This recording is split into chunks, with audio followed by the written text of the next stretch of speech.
Assalamualaikum warahmatullahi wabarakatuh. Alhamdulillahi rabbil alamin wa bihi nasta'in ala urid dunya waddin.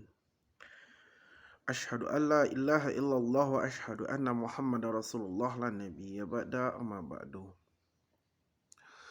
Faya ayyuhal hadirun ini usikum wa iyaya biqad qallahu faqad fazal muttaqun ittaqullaha haqqa tuqatih wa la tamutunna illa wa antum muslimun. Hadirin jamaah muslim rahimatullah. Segala puji bagi Allah kita ucapkan atas karena beliau telah menimpakan rahmat dan karunia-Nya kepada kita bersama, sehingga dengan rahmat dan karunia-Nya itu kita telah dapat berkumpul atau melaksanakan perkuliahan kita meskipun secara online. Salawat beserta salam tak lupa-lupanya kita kirimkan buat baginda Rasulullah Sallallahu Alaihi Wasallam yang telah membawa kita dari zaman jahiliyah sampai zaman keislamian seperti saat sekarang ini. Untuk tidak mempanjang-panjang kata-kata mukadimah, langsung saja saya akan mencoba sedikit menggarisbawahi judul ceramah kita pada kesempatan kali ini, yaitu pesan Luqman kepada anaknya.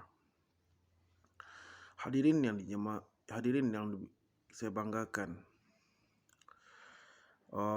dalam surat Luqman ayat 13 sampai 14, Luqman berpesan kepada anaknya, yang mana ada dua pokok poin penting pesan Luqman kepada anaknya ini. Sebelum kita masuk ke poin tersebut, kita harus tahu dulu siapa sih Luqman itu gitu. Kok nama dia diabadikan dalam Al-Quran gitu. Luqman sendiri adalah orang yang spesial gitu. Tidak ada orang lain selain Luqman yang bukan nabi yang diabadikan dalam Al-Quran gitu. Dalam surah Al-Quran gitu maksudnya. Kita sebut siapa lagi? Muhammad, dia adalah seorang nabi. Ibrahim adalah seorang nabi gitu. Jadi Luqman namanya diabadikan sebagai sebuah surah gitu. Dan pada surat Luqman ayat 13 sampai 14 itu tuh terdapat dua pokok penting yang diajarkan Luqman kepada anaknya gitu. Yang mana langsung saja dalam ayat 13 Luqman berpesan kepada anaknya bahwa Luqman berpesan agar tidak mempersekutukan Allah gitu. Jadi di sini terlihat bagaimana pola pendidikan sebuah rumah tangga gitu.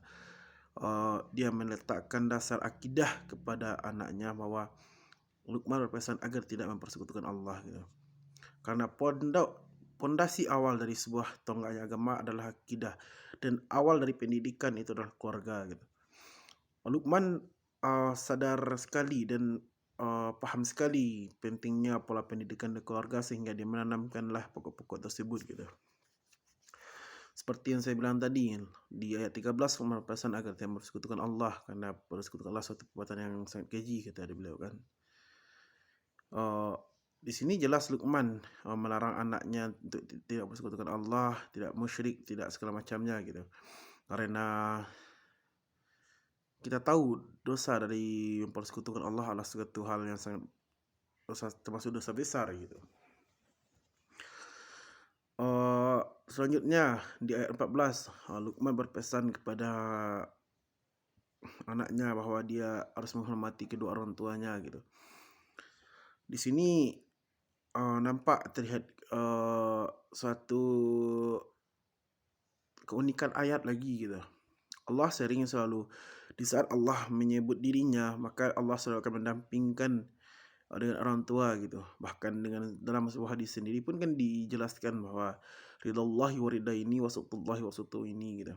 Ridha Allah didasarkan kepada ridha orang tua, dan murka Allah didasarkan kepada murka kedua orang tua gitu. Sama dengan surah Luqman tadi, di awal dijelaskan bahwa kita tidak boleh mempersekutukan Allah, tapi di ayat 14 kita disuruh untuk berbakti kepada kedua orang tua gitu. Jelas terlihat bagaimana pendampingan ayat dalam Al-Quran ini. Sungguh suatu yang indah sekali kita lihat gitu.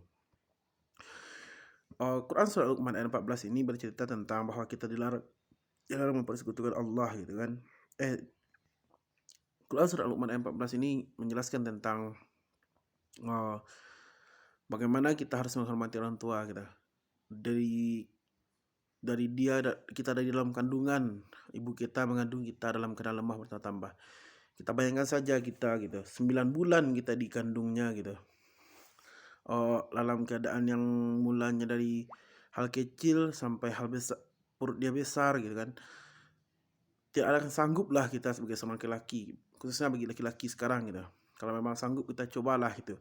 Bagi para laki-laki sekarang, coba laki-laki zaman sekarang itu bawa aja sekitar 3 buah kelapa, ikat di perutnya gitu. Kemana pergi bawa, ke pasar, tidur, ke WC, kemanapun silahkan coba bawa gitu.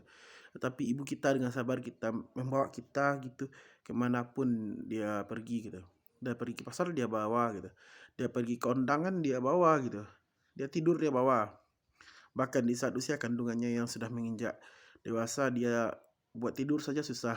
Mau tidur telentang susah, miring susah gitu. Ya, tapi ibu kita tetap sabar untuk merawat kita gitu. Ditambah lagi gitu, setelah kita melahirkan, saat ibu melahirkan itu tuh antara hidup dan mati dia pertaruhkan gitu. Tak jarang seorang ibu meninggal saat melahirkan kita gitu. Dia mempertaruhkan nyawanya untuk melahirkan anak buah hatinya gitu, di atas dunia gitu. Ditambah lagi setelah kita lahir, kita disusui 2 tahun, kita selalu menyusu kepada beliau gitu.